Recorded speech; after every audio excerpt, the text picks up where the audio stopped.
I'm Paige. I'm a marketing coordinator at SciSpark. Well, I went to school for geological engineering and I did my master's as well at Queen's. And then I came out to Calgary to work as a geophysicist at a large oil and gas company. The culture I found really wasn't for me, so I left and I joined the service companies. It's still in oil and gas, and I really enjoyed that. So I worked for geoscience technology companies, and I really enjoyed it. But unfortunately, the back-to-back economic crises really put a lot of stress on my career. I went through layoff after layoff, and eventually I decided that I needed to do something different.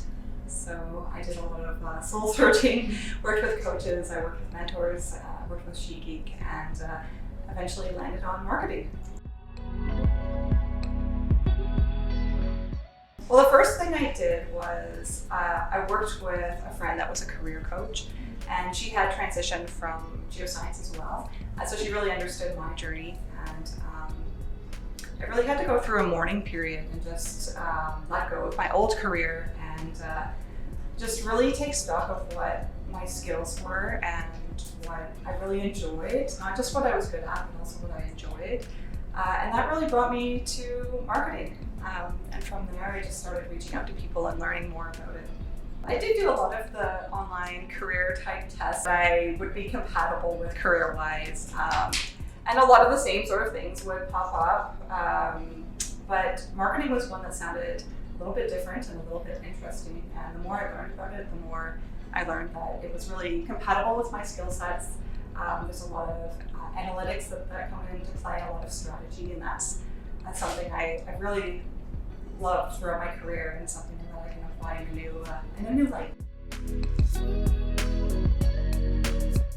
Yeah, well, it's interesting because marketing, no matter what you're working with, if it's something tangible or not, it's a lot of the same approaches. So figuring out how that all fits in with, say, software is something I've had to learn, but it's been really interesting, right? So right now I'm working part in the office, part remote, so my day changes from one week to the next, but right now I'm only a month into to the new role, but I'm doing everything from developing a marketing strategy to working on the day-to-day things like social media, posts, branding, working with the sales team to really understand their vision and figure out how to communicate that to a broader audience. For me, working on a marketing strategy is really exciting. I really love the strategic element of marketing, and it comes into play in any business, but I find that it's been really fun. The other thing is digging into the analytical side of marketing. You can measure pretty much anything. It's pretty amazing. So being able to leverage my background doing a lot of analysis in the geosciences, I've been able to use that. And I'm really excited to dig into the data and see what I can make of it. Well, it's kind of interesting, pivoting to a new career, but being in the same industry, I'm seeing a new side of everything. So I'm able to take that knowledge, but then put it in a new light. So for example, putting together a conference booth. I've been to a lot of conferences, I've attended a lot of technical talks, but now being able to arrange that and show a brand to the world is something I'm learning. I already understand the market because I've had the job, I've worked it, and so now being on the other side, I can really leverage that, and it's really nice. Well, the one thing I started by doing once I decided I wanted to do marketing was to give myself some time.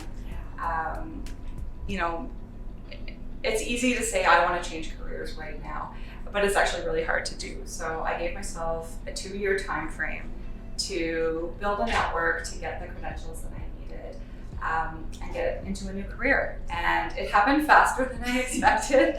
But I started volunteering. I worked with a lot of technical societies doing their communications work, and I joined the board of a large geoscience conference.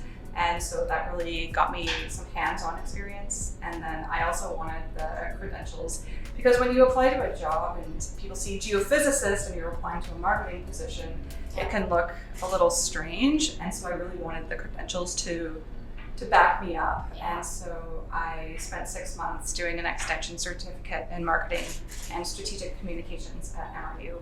And so I just finished, and so that puts a little bit of weight behind my efforts as well. Totally. I was a little apprehensive to go back to school because it's been a long time for me. But once I got into it, I really enjoyed the material because it was something I wanted to do rather than something I had to learn. So it was really natural and something I could get really excited about.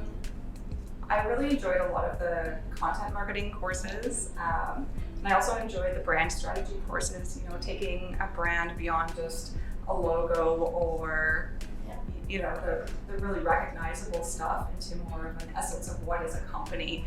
And I found that was really interesting. So what I'm working with, it's more for oil and gas. So there's a geophysics component, a geology component, and engineering as well. So let's see.